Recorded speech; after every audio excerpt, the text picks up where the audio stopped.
apie Rūtą, sakykime, visiems susijęs su vestuvėm, ne Rūtų vainikėlis, Rūtos, nu tai va. Tai dabar jūs paklausykit keletą dainų, o po to mes jūs pamokinsim vieną dainą, gerai?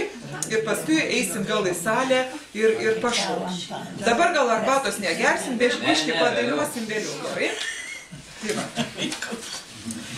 Nu, kad jums nebūtų labai nuobodu, tai mes gal pradėsim nuo tokių ir linksmesnių šiek tiek, ir va, aš tau duoju žodžiu.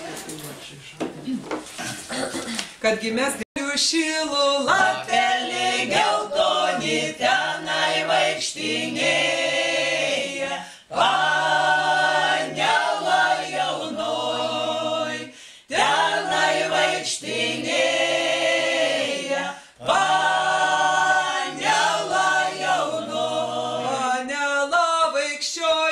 Vanilla